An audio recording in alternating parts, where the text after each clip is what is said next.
away we go. Welcome to the pickup meeting. Go ahead and decline that reoccurring meeting. You never needed it anyway. We've got something better. It's us. It's the pickup meeting.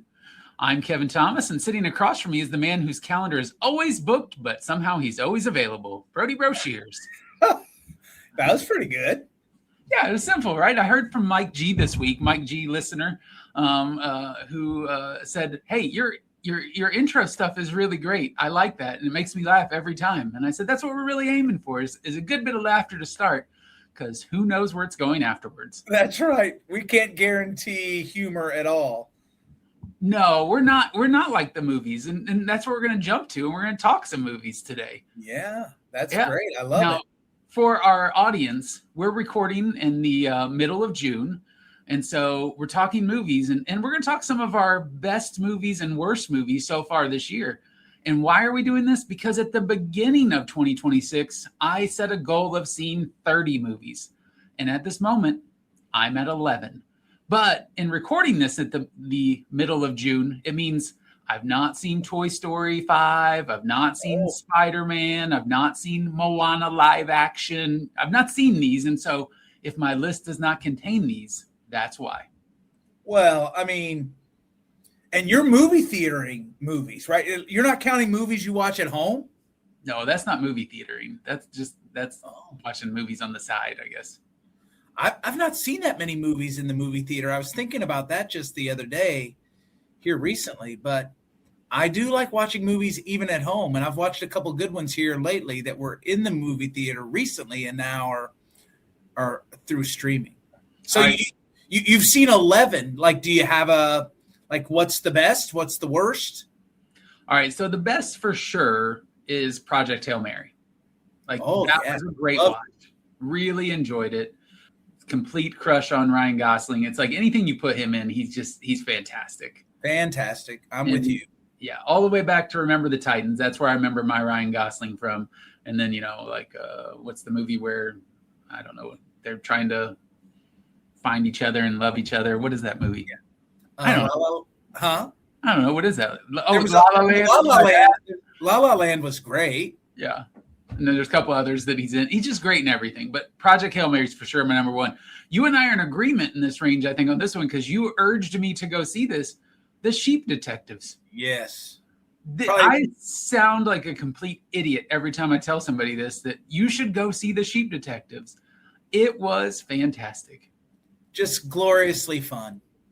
And that's on your list too, right? It is. It's probably my favorite movie that I've seen in the movie theater this year. That and Project Hail Mary are both fantastic. Yeah. And then on the flip side of mine are the worst movies I've seen this year. And some of this is that it's terrible, right? So one is Super Mario Brothers. And I hate to say that because I love some video games and I think video game movies should be good. The first one was good. The second one was straight garbage. Even if you have kids, it's terrible. I looked at my son while we were watching this in the theater and I said, "Hey, do you really want to stick this one out?" And he goes, "I don't know yet." And we almost left in the middle of the movie. I think I've only left in the middle of the movie one time. And what was that movie? Got mid-90s, late 90s, 2 Days in the Valley, maybe? I can't even remember who was in it.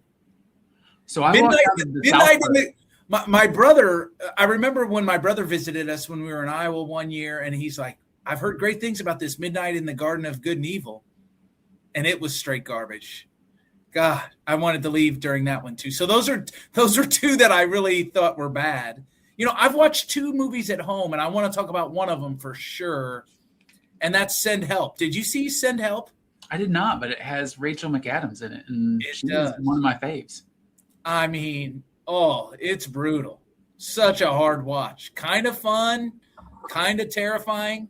I mean, I would recommend it if you like psychological thrillers with a little bit of horror mixed in there. It's worth your time. Yeah, very interesting. I'll have to check that one out. And then I think I'm pretty much on the same. I did see Is This Thing On the other day, and I really enjoyed it because, it's kind of about the struggle of middle-aged manhood, which is kind of fun. And you experienced that once. Yeah, that's right. I mean, I'm a senior citizen now, so I don't have to worry about middle age anymore. That's right.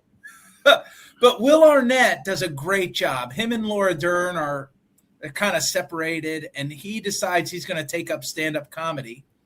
And he's not great at it, but he really enjoys it. I just think it's kind of fun to watch him progress through the movie in that way, right? And then deal with his marriage. It's worth a watch. I really enjoyed that too. So I went to the theater and saw that one, but out of my 11 movies so far, it's in my number 10 slot. What? Yeah. But Why? it's not because I think it's a bad movie. It's just I think there are 9 other movies that I've enjoyed more. Doggone it. Okay. Like The Housemaids was fantastic, unexpected, right? But like Devil Wears Prada 2, enjoyed it more than that. You know, like there are ones that are there, but it's not like it's bad. I saw He-Man this week, and that was a joy. As somebody that grew up with He-Man, that was so fantastic. It was just fun. My mom sold all of our He-Man stuff at a garage sale, and I'll never forget. I'll never forget that in common, and I also did not let her ever forget it. That stuff is so valuable now, and I think we tore the crud out of it, but I still really, really think it would be worth some money if we had all the stuff that we had. Yeah, it would be worth something. Now, I will say my parents tried to make up for this in recent years, and they worked with a group and got a 3D printed castle of Grayskull made in the color, and it had all the pieces. So essentially you could make it again. So they tried to make up for the selling of something that I constantly gave them grief about. And so I do have a 3D replica, full size, like to the toy, not to the actual castle, because that would be awkward. But full size in that way that's in my closet. So I tend to like the video game movies less, but the Saturday morning cartoon movies maybe more. I think you would really like He-Man because of how they kind of laugh at themselves. Okay.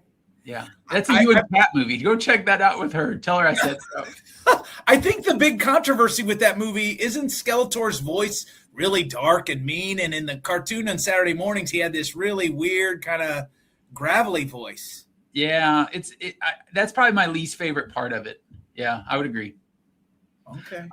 So speaking of success or not successful, in a pivot to higher education conversations here, when we're working with our teams, when you're working with your team, what does success look like for you, and how do you kind of coach those things? Are there things that come up that make you think, well, this is how I'm going to handle that situation? You know, I think the one thing that we were talking about on the phone the other day, I think I can define what success is. To me, the bigger issue is how quickly we want it to be defined as successful, right? Yeah. You know, sometimes the things that we're doing and the initiatives that we're working on, they take time to get where you need to be. And so part of it, I think, as a leader is kind of helping folks understand that we have to be patient, right? We need to move forward. We need to keep plugging away and assessing and refining. And, we know it's worthwhile if we keep moving towards an end goal. So to me, it's just really about, I think, kind of helping people understand that things don't move quickly. I think about creating the advising centers that at the University of Southern Indiana. And I remember it took us 5 years. Yeah, I know. It took us 5 years to get those centers even built and housed. So things that are really, really valuable to success sometimes take more time than we want them to take. And part of being a good leader is helping people understand that, I think. Yeah, I think this week this has hit me hard, and it's why it came up in our conversation that I have to remember that people are at varying levels of their own success in higher education, in their own development in higher education. And for me, I walk into any situation and I intrinsically, like, I view things as winning or losing, and that's a terrible way. And my counselor works with me on that's a terrible way to look at things and all of it. So in my phrasing here, that may rub some people wrong, but like, that's the view I take. And so like, I think that when I was 25 through 30, 35, it was like, I want to win 100% of the time and I want to lose 0. And I think as I've grown and probably grown in education and in experience and all those things. It's sometimes you're getting into these interactions and into the work, and sometimes you walk out of it and you won just 20% of what you wanted. And sometimes that 20% is very much worth celebrating. And to work with young professionals that are still viewing 100% of the time, I need to win 100% of the things. And if they don't, that they view it as a failure. That is something that I'm trying to coach and massage a little bit here, because a 20% win is great, because a year from now or 6 months from now or 2 years from now, you get another 20% of it. And it may be a slower part of winning or a slow part of success, but you're still doing the work. Like, we're not running sprints here. We're often running marathons. Yeah. And the object is really about that progress. You know, we've all hit setbacks before when we're trying to move initiatives forward, whether that's budgetary or culture or lack of willingness to kind of move forward just generally, right? There certain things could be unpopular. You know, we've talked about that before on the show. Sometimes leaders have to make unpopular decisions, but they're decisions that are going to be steeped in ultimately good progress towards something. And I do think that that message that we don't get everything at once, we have to keep working at it, is a good one. And so I would agree, Kevin, like 20%, you got to take it sometimes, because the progress is going to continue if it's a worthwhile initiative. Yeah, I agree. And then who gets the credit, right? Like, we've talked about this too. Like, I'm in a stage in my career where it doesn't matter. I don't really care. I want my people to get the credit for the work that's happening. I'm not doing the work. I'm just overseeing the work and maybe providing some support and some budgetary stuff. Like, but sometimes that becomes a sticking point too.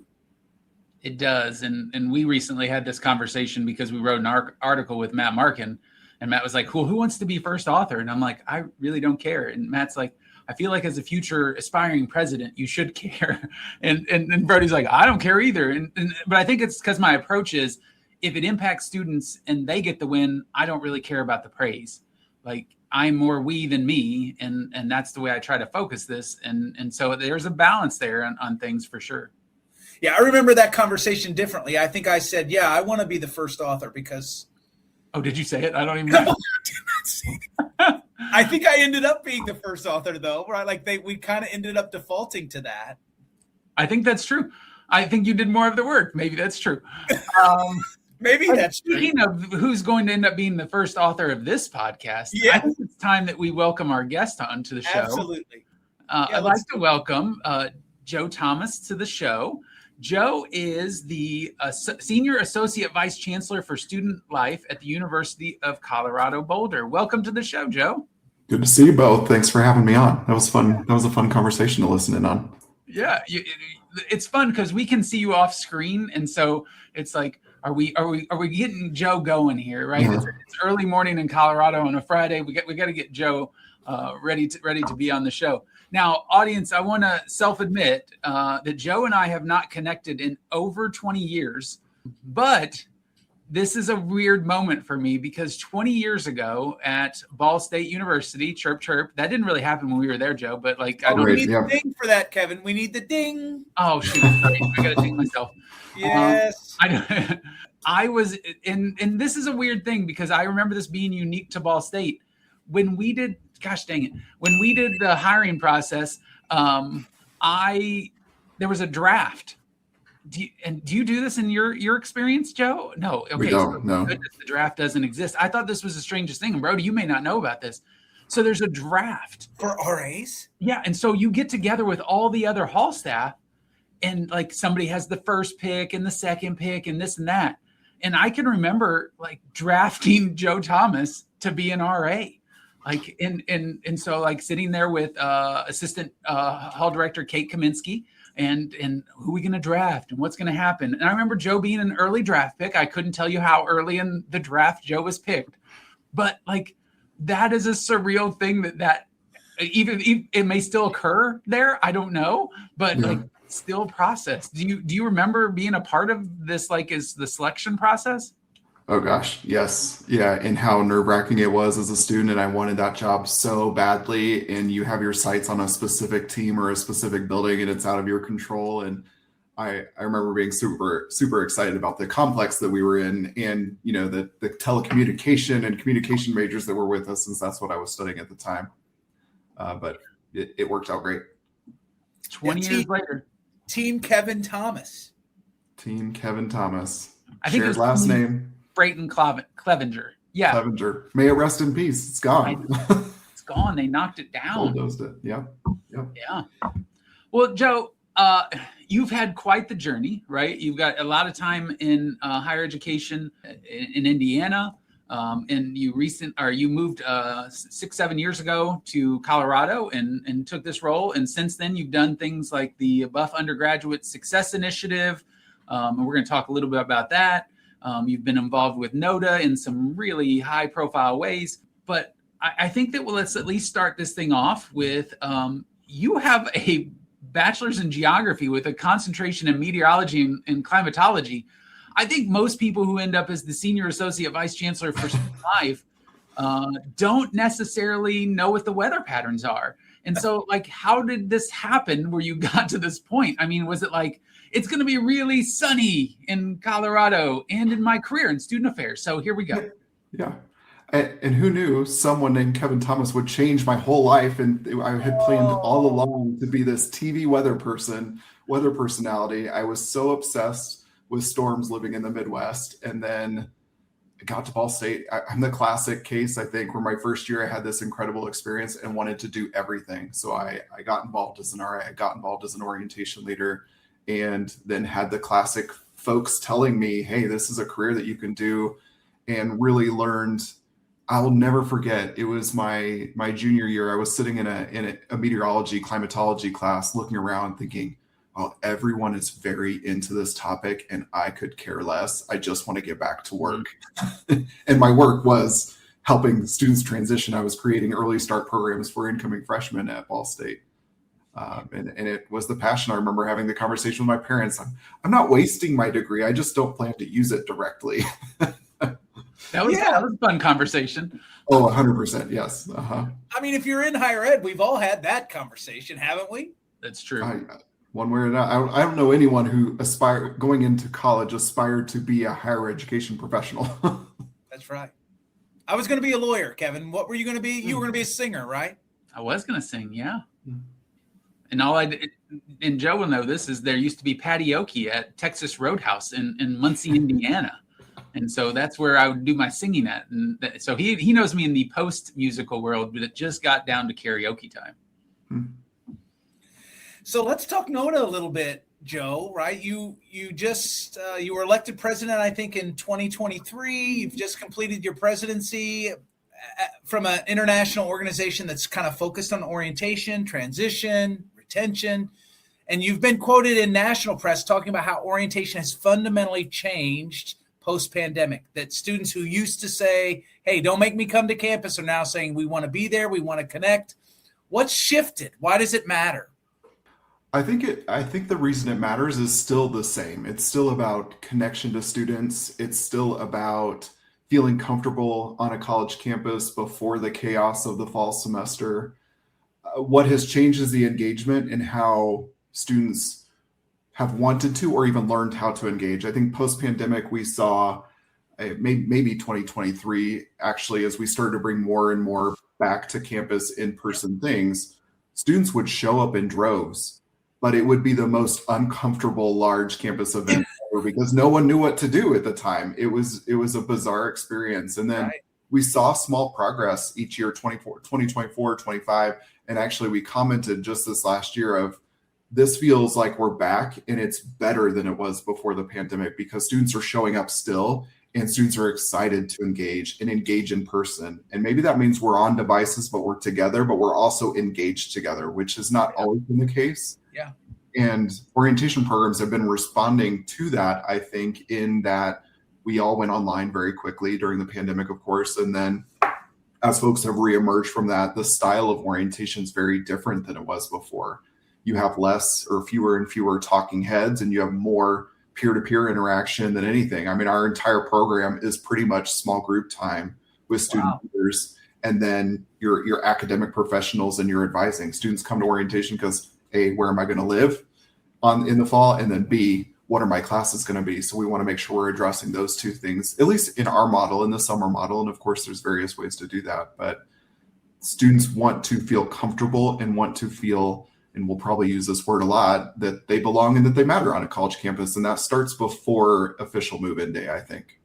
Joe, one of the things I want to do a quick follow-up, Kevin. One of the things that we've been kind of trying to tackle here is thinking about different ways to deliver orientation. I think you have three different ways that students can orient themselves to the campus. Can you talk about the decision to move in that direction and what have been some of the challenges and benefits of that?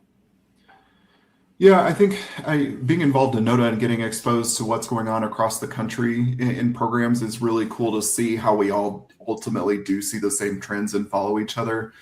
I think you offer orientation online, and that is a very transactional, functional experience. You can get the resources you need. You may have some interactions with folks, but we know it's not the same. Yeah. So it's sort of a checkbox approach of here's what we have to do. As long as programs have an in-person engagement experience that builds on that, I think that that's a strong program and can work. And we do see those models still. It's in today's financial times, it's a really affordable way to do it for not only the institution, but for the students. You know, being in Boulder, a tourist city in the summer, it's not an easy place to get to. And we keep that in mind in that we have multiple program types all the time. So a sort of choose your own adventure to ensure that our programs are accessible. And so that's for our students. You can choose in person, you can choose virtual, you can choose to come right in the fall semester and take care of business then. Out of our 7,400 incoming students, about 6,500 this summer are coming in person. That's great. So that tells you that they will figure it out. And we, of course, have financial help and programs to help students who are forced to make a decision based on that. We don't want that to be the case. And so we do the overnight model because we think an overnight experience is really pivotal for students as 17 or 18-year-olds at that time, for the most part, to explore what that means in a safe environment and before the whole building is full of other students.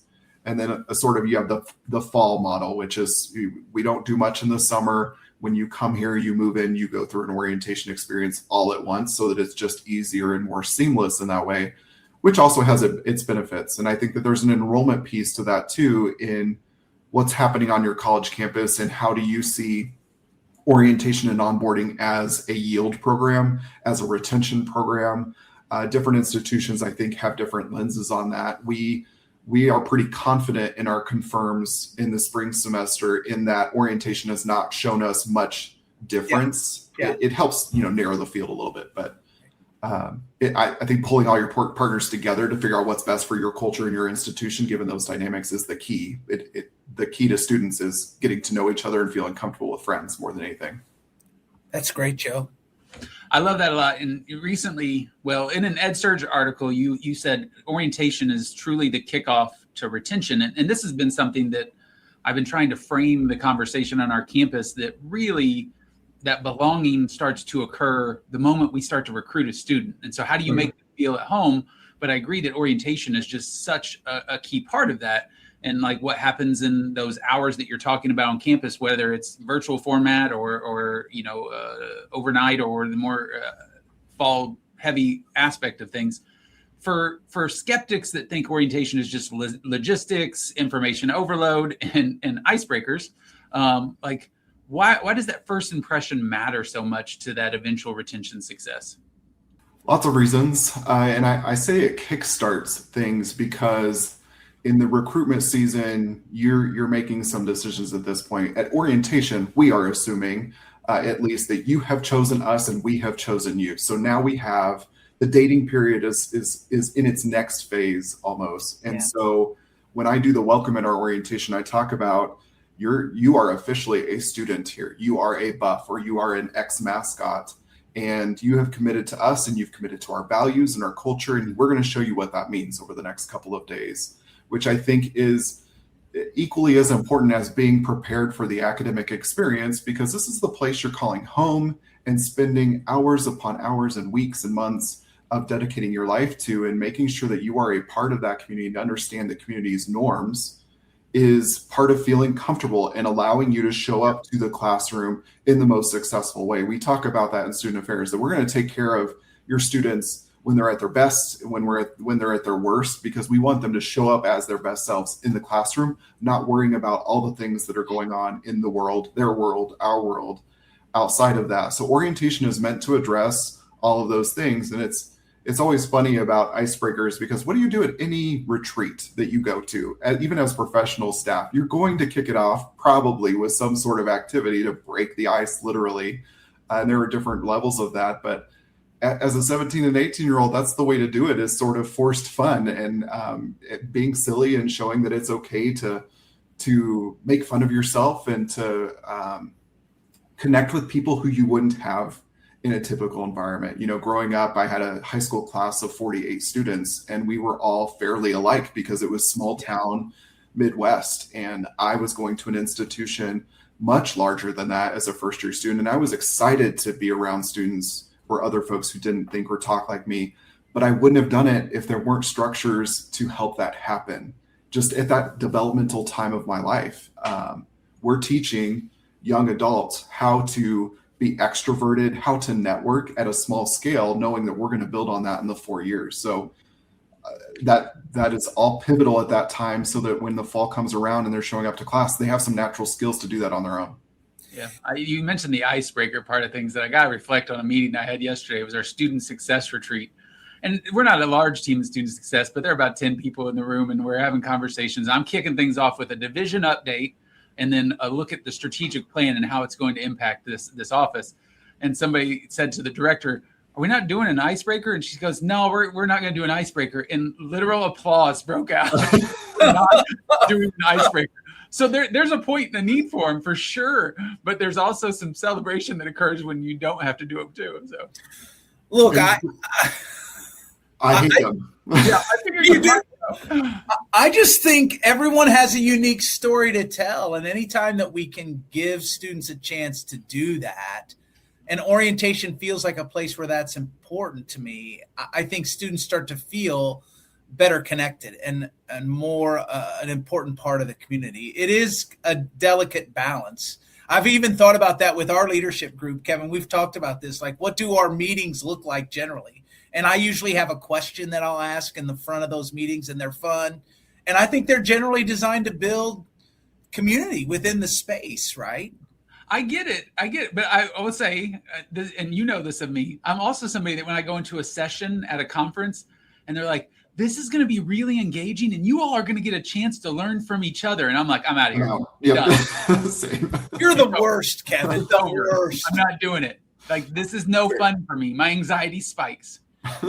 So Joe, Kevin, I'm going to let you talk about the Buffalo Undergraduate Success Initiative, but I see a hole in some of our prep, and I want to get to it because we haven't really talked about this other than we say we got our start in housing. So let's talk about housing a little bit, Joe, right? Do you oversee that at UC Boulder? All of us got our starts in housing, but I haven't been in housing in 20, 25 years. Kevin, I assume you're kind of at the same time frame.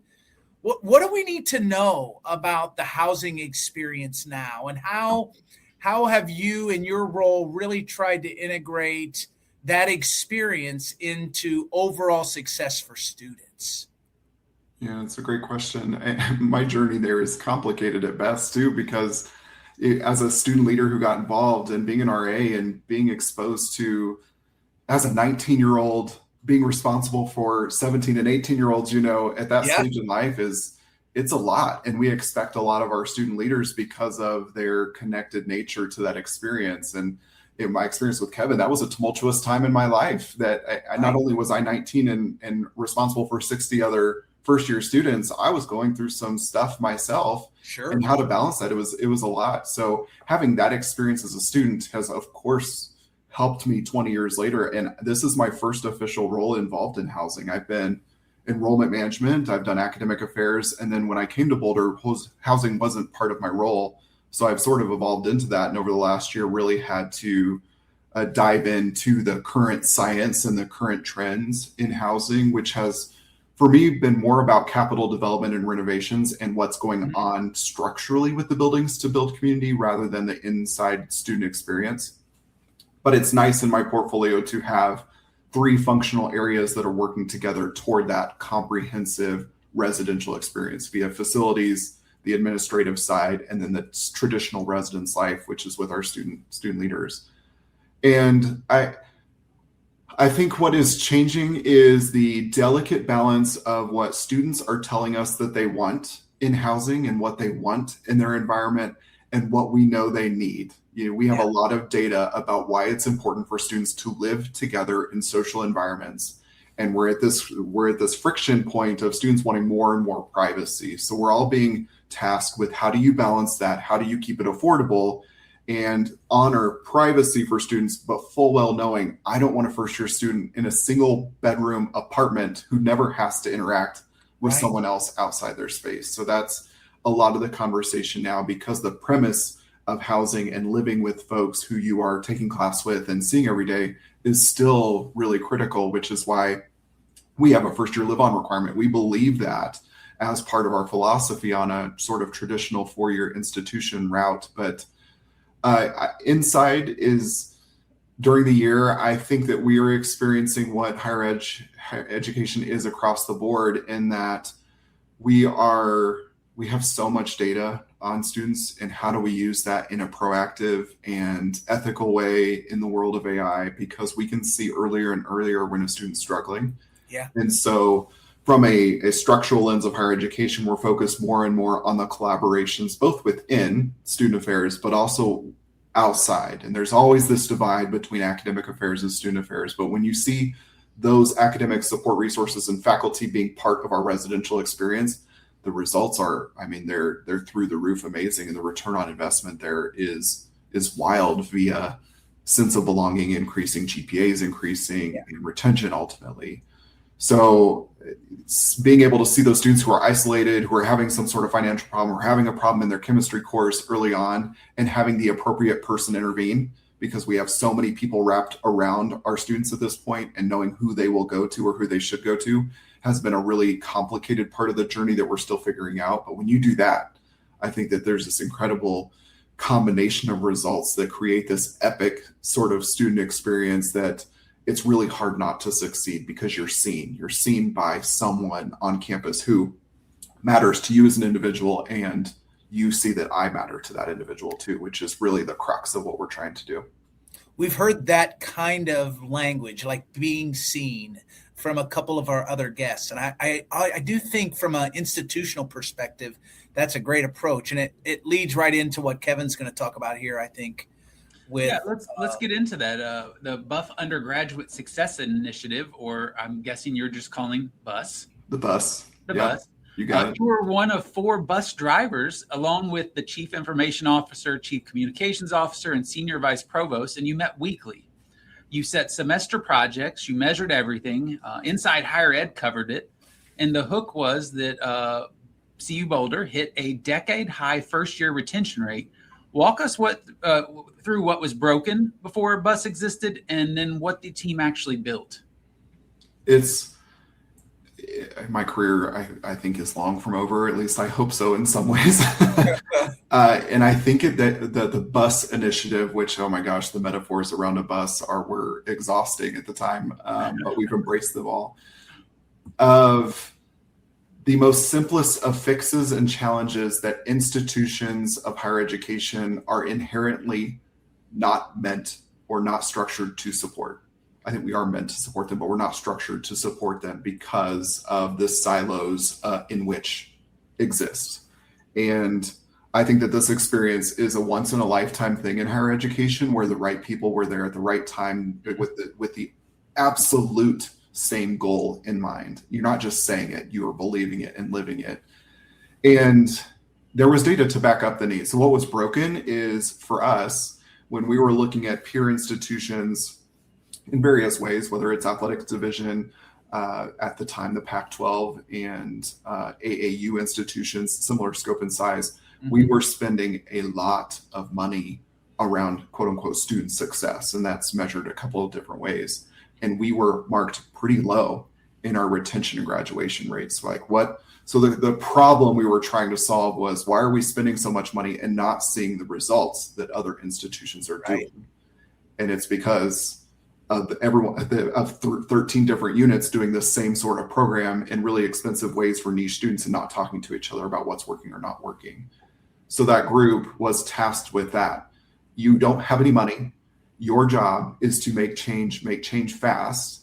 And we had the provost, the senior operating officer, and the chancellor's support in that, which was critical too. When the chancellor is saying, this is where we're going as an institution and this is what we're fixing, get on board with it. It's great. It mattered. And it took some time for people to understand what we were doing and how we were doing it. It took some time for us to figure that out too. But once BUS became a known entity on campus, everyone wanted to be a part of it. Hey, we're doing this. How do we get involved in BUS? How do we, everyone wanted more money. Of course, we always had to say, we're not giving money. We're trying to save money, actually. Yeah. And that probably took a little over a year. But the results that we were seeing just by having the conversation around what barriers for students were experiencing was amazing. The first step that we did was interview students via focus groups, via anecdotes, and creating problems. A student was struggling to register for classes. A student could never find X class. A student couldn't find X building. A student didn't know how to do something. Mm-hmm. Noting all of those and then creating teams to help solve those really seemingly small problems that really added up pretty quickly. Yeah, that's fascinating. For the audience that's listening, I think, and we talked about this recently when we had Christy Fireball on for Denver and one of the efforts that she was doing, and similar type of question that I asked her, as I feel like a lot of campuses do these student success type committees and they get lost in report out. How did you avoid that? How did we avoid that? That's a great question. I think because we were so tactical and held ourselves accountable in a true project management sort of style, in that we had sprints and we would have results at the end of each of those sprints that I think at the time were about 3 weeks. Wow. And we were very transparent about what we were working on when. You could go to our website at that time, any point in time, and see what's in sprint 7, what's in sprint 8, and where's my initiative, and is it on the list? And if so, why not? But what was different, I think, were the people involved here, the common mission that was not about one thing. It wasn't about just solving logistical system problems for students that our IT person was focused on. It wasn't about just making students feel more connected and having more traditions on campus, which was my involvement. It was about, what are students telling us that's broken? One of those things is as a really simple example, but we saw true data-driven results on, was our misalignment between schools and colleges around academic standing. Each school or college had different levels of where you were and what it was called, whether it was called an alert status, a probation status, and students didn't know what to do when you got that status if you weren't in good standing, because maybe I'm on probation in business, but then I could move to art and sciences and be okay there. What does that look like? So having our schools, colleges come together and say, we're going to be consistent about this. Yeah. And to do it so quickly was, in higher education terms, pretty amazing. They were changing policies within themselves to align for the greater good of the student experience. Joe, based on your response, I think one of the other lessons that I take from this, and I often remind folks, sometimes making change isn't about more resources or more money. It's about a better alignment of the resources and the money. And your response kind of hits at that. I assume that that's part of the appeal of this group too, is that the goal maybe is to save money, but ultimately it's about aligning resources and dollars in ways that are just better for students. We didn't spend a dime doing any of this. And it was frustrating at times because I think that that's not our natural inclination of solving problems. Give me more resources. Yes. It forced a true conversation of, we need to stop doing X and sunsetting that. And we're terrible at that in higher education, because we're going to take those funds and those human and business resources and move them to this initiative. and no one's losing anything here. Yeah. We just know, and we all can see and be on the same page, that this is the right decision to make based on where we are now and what our students are facing right now.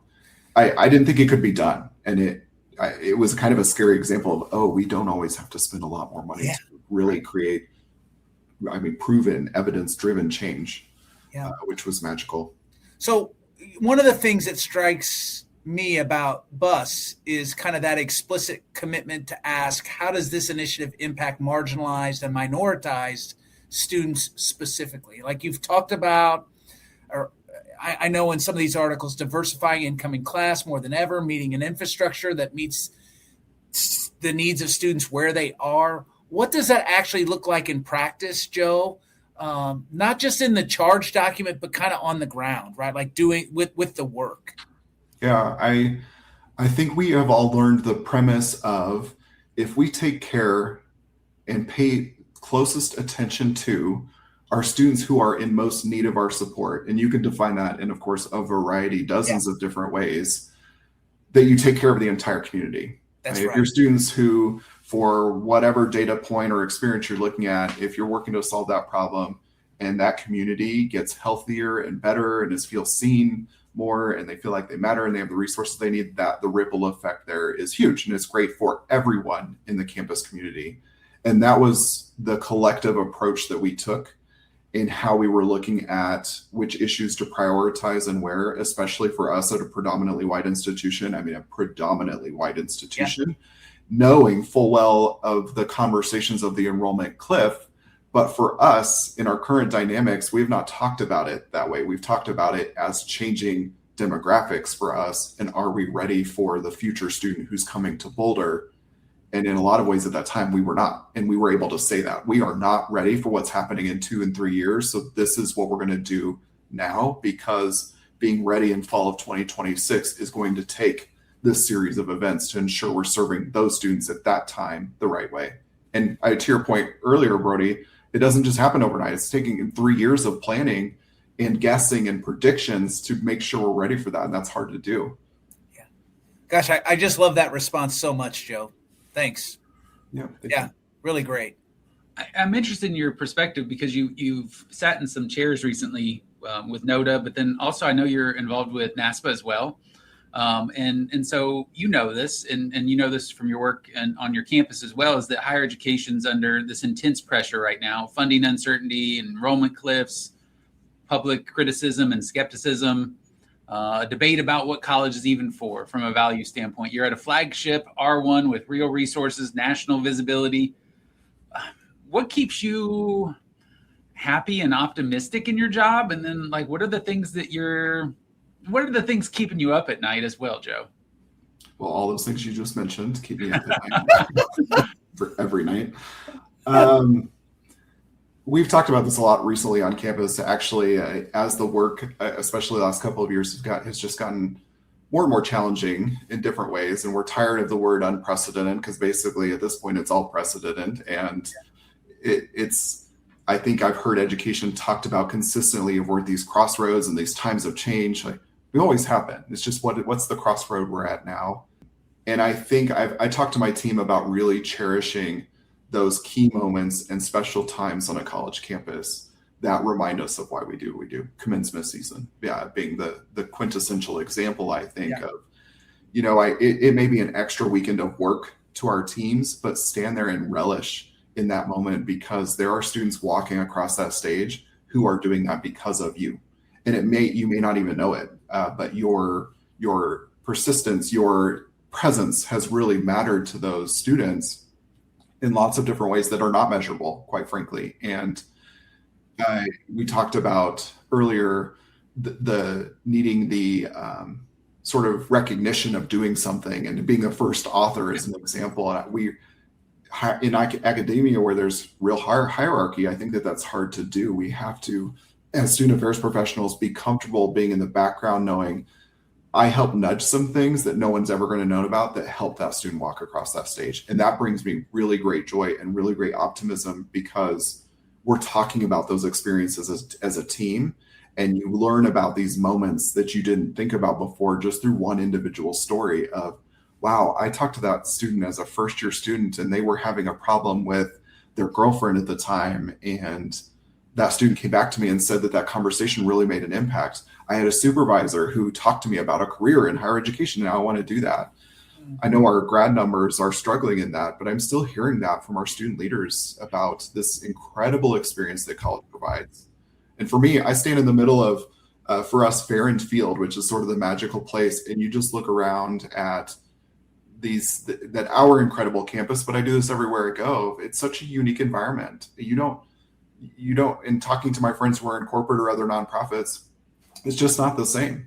When you are working with people at this critical developmental stage of life and seeing the incredible change that happens over for 4 years, just in the cleanest of senses, knowing that we work with a lot of other students, there's just nothing else I would want to do because the incredible development and growth that happens over time, regardless of what's going on in the world.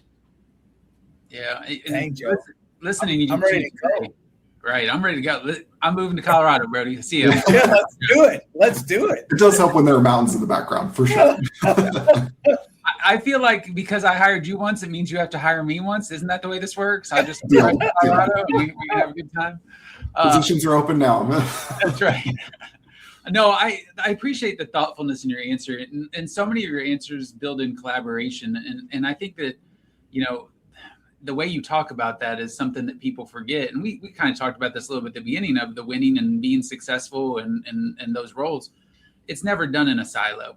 It's done by collaborating because students view us as one institution and not an office within an institution. And so kudos to your success on the things you're doing, because I think that collaboration, those connections, those relationships are really letting you shine.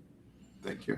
I don't see any other way to do it. And it's really frustrating when I know that someone else is coming to the table for the credit and, in my opinion, for the wrong reasons. Yeah. And I think an important lesson for me in an executive leadership role has been how to navigate those people in those situations and still be successful and still get what's done for students. And sometimes that means letting the ego win, and fine. I think, Kevin, you said it earlier, fine. You can take the credit for that because students are going to win. So that's okay.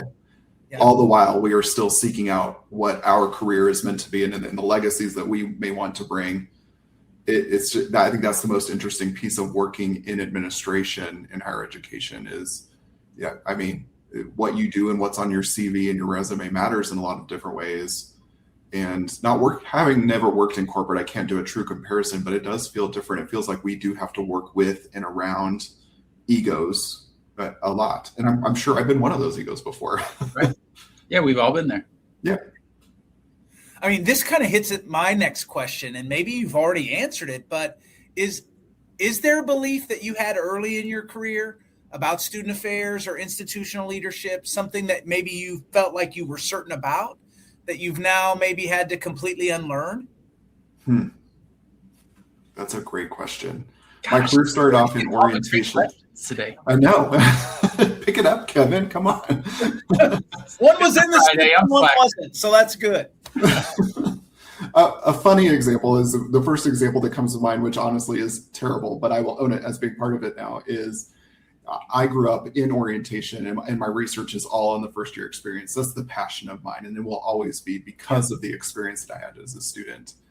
And orientation is, behind the scenes, a very logistical process. So your orientation folks on campus are masterful at spreadsheets and masterful at making sure the right people are in the right space by the minute.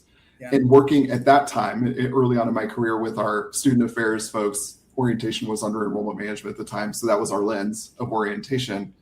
Working with our student affairs folks, and especially in housing, like, whoa, it's just messy over there. Like there's nothing ever going on that feels like it's in control. And now being on that side of the world, like, oh, it's because we are literally dealing with lives of teenagers. Right. So it is never going to be as clean as a spreadsheet. So I have this newfound respect for the various pieces of the field. And that's one thing that I've been so privileged and fortunate to experience is the science behind enrollment management and how you need to do that in collaboration with other folks across campus, because now as a receiver of that, not being at the table when we're talking enrollment predictions and not having the beds for those students is a problem. Yeah. And I'm proud to say that that is not the case at our institution. We're all working on that together. But how do we all sort of see each other's roles and those annoyances that we have with the enrollment folks, with the student affairs folks, and with even our academic affairs partners? But I will just know it's June. It's housing assignment season for us. We know exactly the people who are going to rub the wrong way. We know exactly who's going to be upset about these processes. And we've tweaked that over time to help tell a story better.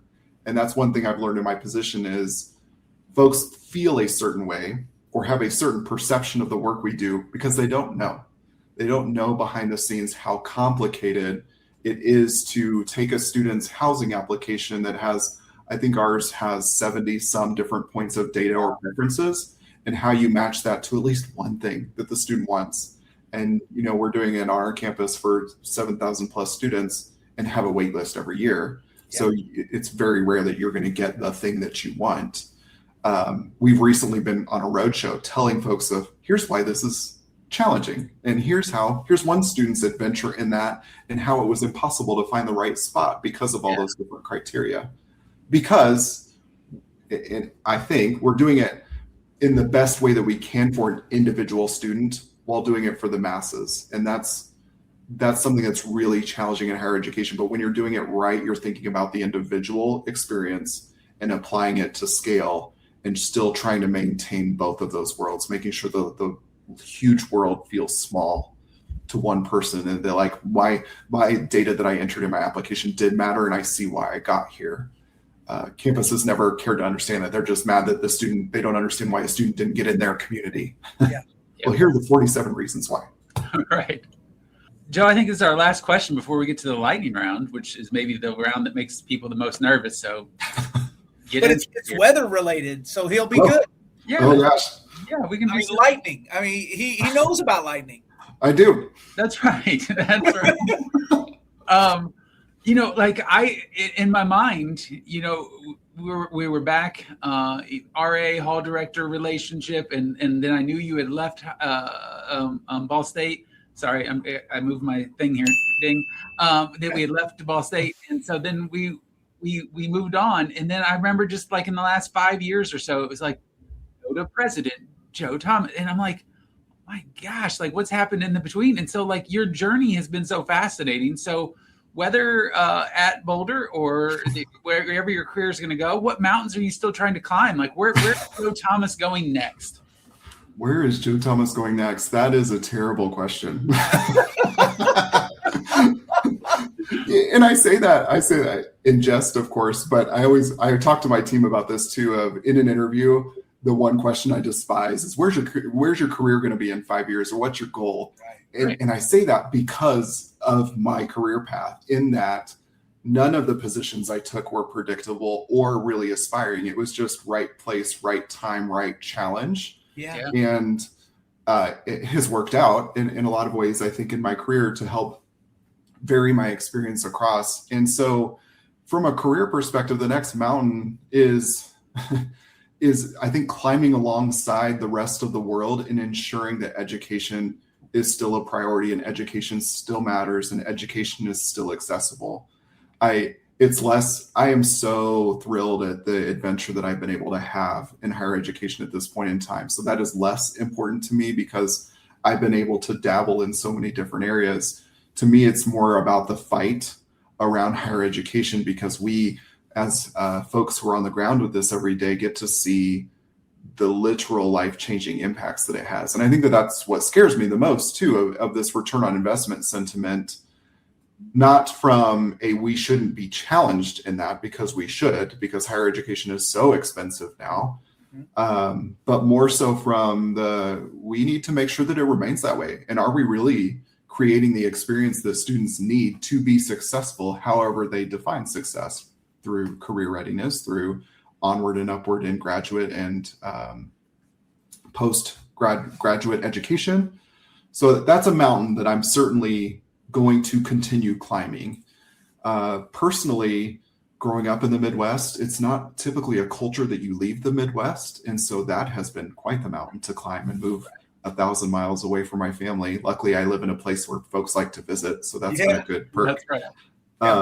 But I found this new energy in myself, and part of that is political too, in that in growing up in small rural communities and now in a more urban environment out in the West, the climate is different, both through literal meteorological climate and through the people who I'm around, whereas it's such an outdoor experience here. Literally climbing 14ers, as we call them, so those mountains that are above 14,000 feet in Colorado, there's 50, some of them, is a personal mountain I'm hoping to climb. We try to do one every summer because it's so intense, and folks literally will climb them all in a row. So I'm at the low end of that intensity. But, so there you go. But it's still enjoying that journey. Yeah, 100% through the pain and the tears. All because right, those are involved when you're climbing a mountain. We've reached that time. It's the lightning round. Lightning round. You want to go first, Kat? Oh, that's you, man. I did the last one. This is how this works. I go, you go. All right. So we'll start with an easy one. Coffee, tea, soda. How do you stay hyped? Coffee. Yes, let's go. Coffee. Yep. Pretty simple. Coffee with cream. Awesome. One word your team would use to describe your leadership style. Neurotic came to mind. All right. I would actually say lighthearted. I really value bringing that to, these teams who have such hard jobs. We have to find the joy and the laughter in it. Sorry, I don't know if I'm supposed to explain my answer, so I'll be brief. No, you're good. Oh, you're great. It's your round for sure. Okay. Great. So you just mentioned the 14ers and you're in Boulder. Best outdoor place you visited that isn't Colorado? Not too far away. Probably Moab, Utah. Arches National Park, Canyonlands. There's such a variety of wilderness there. It's amazing and out of this world. It's like you're on a different planet. Awesome. Must go. Orientation day, the most chaotic thing that's ever happened that you can talk about publicly. Ooh, that's the tricky part. It never fails on the first day of orientation that weather is going to be involved, because you make all plans about how people are parking and queuing and getting to the residence hall to check in. And we just had this experience on Monday where, there's 300 days of sun in Colorado. We don't worry about precipitation a whole lot, but you better believe it poured rain and golf ball size hail Monday afternoon during the 1 hour of check-in of orientation. Oh, my poor team. And that happens all the time. I'm guessing because of your background, people give you weather grief just nonstop, or do they know? They know. Oh, yes. Yeah. Yep. Joe, you should have told us this was going to happen. Yeah, right. How did you not know, Joe? Right. Yeah. Do you have a favorite food spot in Boulder that we need to know about? Favorite food spot would probably be a place called Avanti. It's food hall style, but it's more about the ambiance, because there's a rooftop that's all open and you are, just surrounded by gorgeous beauty, nature, both the city of Boulder and the Flatirons that are around. And you get to choose your own adventure, whether it's pizza, whether it's Greek food, Thai food, all the options are there. Awesome. Love it. Best piece of feedback you ever received that you absolutely did not want to hear at that time? That doesn't feel like a lightning round question. That's deep. We probably need to take that one out of this one, Brody. It's too deep. It's a hard question. I get the feedback of how I'm able to listen with my eyes, in that people, I have a way about me, and this is what I've been told, that people just spill all of their information. It's, one of those people who you don't ask any questions, but suddenly someone's whole life story. Yeah. And as someone who did orientation for 7+ years as a director, that was extroverted to the max. I am so introverted now after all of that. And so I'm like, I didn't ask you any of these questions. I don't want to know any of this about you. Please don't.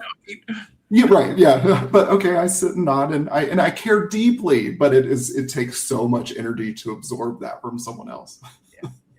So if your career had a walk-up song, what would it be? I Lived by One Republic. It's a song about just putting yourself out there and challenging yourself, and it's going to be painful, but you will overcome and be better for it. I love it. I Colorado saw them band. You too once. They were great. Yeah, Joe Thomas, you are off the hot seat, and just want to thank you so much for being on the show. You've been fantastic, and thanks for going on this journey with us. No, thanks for even thinking about me for it. I've had a good time. Hopefully I've added some value to the field, but more so really just enjoyed appreciate having the you. You convo. did great today, Joe. Absolutely. Thanks, Yeah, Brody. this was Thank you, great. Kevin. Can't wait to connect again. Let's hope it's not another 20 years. Yeah, absolutely. We can make that happen. All right, we'll do that. Thank you, Joe. All right. Great Take to care, see you. everyone. Thank you. Yeah. I'm gonna tell you, Kevin, that was so fun. he was awesome. Yeah. This is one of these things where we talk about this podcast and the opportunities that have come from it. And we reach out to folks, and sometimes it's like, well, like, how's this going to go? Because, we've had guests on that we haven't connected with in 5, 10, 15, 20 years. This might be the most that it's been. And like, I remember Joe in the way that I remember Joe, and obviously his career has evolved to some very, very amazing places. And Joe gave me credit, and he's like, well, you started this. And it's like, yeah, but like, I was hiring an RA that I thought was going to be great at connecting with students, and to see that connection move to this place has just been, it's amazing. And like, he gave me some credit for the start, and that's all I'll take, right? Because he's done all of it, and he's just an amazing guy. And it was so wonderful to hear that. Yeah. I just get angry when we have guests like that on the show, because I'm like, oh, there's another person that's better than me. Yeah, that's true. No, different way, but yes, Well, I mean, his insight's so valuable, right? That bus initiative and kind of that idea of the alignment of resources, that's sticking with me. And it's just a good reminder when you go back to your campuses to do the work, that the answer isn't always more money or more resources. And I think in the world we're living in now, oftentimes it's not going to be more money or more resources. So yep. That's where the lesson really matters, is the alignment becomes the most important part, and the collaborative relationships and bringing people together and sorting out the work so that it can be done more effectively. Yeah. Doggone it. Yeah. He killed it. I'm really going to think about this conversation for a long while. And so I'm pumped that our audience and listeners are going to get a chance to enjoy. But we talked a lot about what we want to do in the world. And so let's go back to this movie theme that we started with. Yes. We'd have a top 3, but I know our worlds tend to dive into more. This is top 3 options that if you had to be in a movie, like you had to ingrain yourself and be literally living in the movie for a full year, what would the movie be? Good golly. You made me laugh. And maybe it's going to be, these are Brody deficiency days, but like, I thought about 3 movies that are kind of fun. The first one I went with was Willy Wonka and the Chocolate Factory. Like, Wait, hold on. You just want to eat sweets all day, or do you want the other part? Okay. As long as I can be the good kid, right? Like, I don't want to be the bad kid, like the TV kid or the guy that ends up jumping into the chocolate, like, or even I'd even be. You just wanted to sing and dance. Yeah, that would be great. And then look, I was an '80s kid, so Ferris Bueller's Day Off would be fantastic. Like being out in Chicago, kind of doing some things. As long as the Cubs are playing the Cardinals when I'm in Wrigley, I'd be happy there. I think I could do that for a year. Like, what's Ferris Bueller's first year of college going to look like? That'd be super fun. Yeah, for sure. And then the last one, I said John Wick. Oh, holy harshness! Who you killing? Like the vengeance part. Like, let's go. I want to take care of all of my enemies. Spoiler alert. You want the post dog being done? And yeah. Like, let's go. Wow. So maybe that's bad. Like, I don't have that much pent up frustration in me, but I just laughed when you asked the question. It would be fun to kind of exist in that world for a little bit. How about you? That's so fun.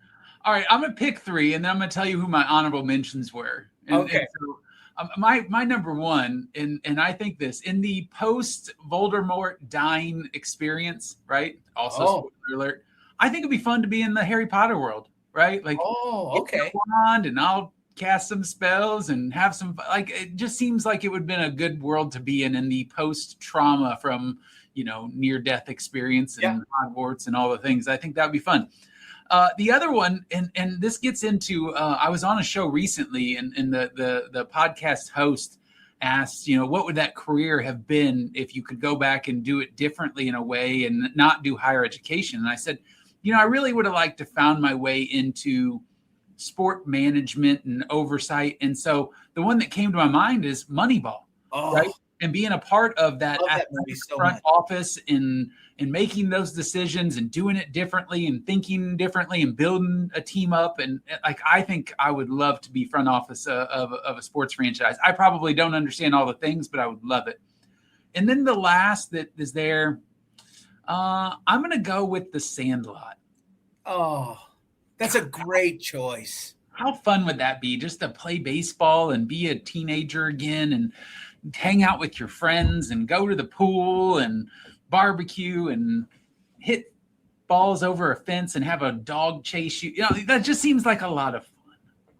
Yeah, it's got, for me, like a Stand By Me kind of movie, right? Yeah. That coming of age, that transition into a new phase of your life. That's a great one too. Kevin, you had 3 great ones. All right, so my honorable mentions here, and you and I talked about this last night when we were chatting a little bit. For sure, I think on both of our lists is F1. Oh my God. Right, just to be able to go race F1 cars and have the talent to do it, but just go and drive fast. Oh my gosh. So that's on my list. The Shire in Lord of the Rings. So again, post them saving the world, to be just out there in the green grass and living life and smoking things and enjoying things, it just seems like it'd be a great time. Gandalf always there smoking some stuff. Let's go, Gandalf. And then the other one that was there, and I just think it's just because of the technology part of things, and this gets me into my Marvel world a little bit, is Wakanda. Let's go. Yeah. Those were my ones I was struggling to not include. Golly, Kevin, you had a lot of movies. You've got me kind of fired up to watch more movies now. Kat and I are already talking about what movies we're going to watch this weekend. So I gotta get on that. Yeah. Well, okay. That was a lot of fun, Kevin. I really liked that category. We kind of came up with that on the fly last night. You did a great job. I enjoyed that immensely. Fantastic. Good job. We got to close things out though, right? That's right. That's it for this edition of the Pickup Meeting, gang. I hope all your meetings, whether they're formal or pickup style, are as fun and as meaningful as this one. Until next time, let's just do good and be nice.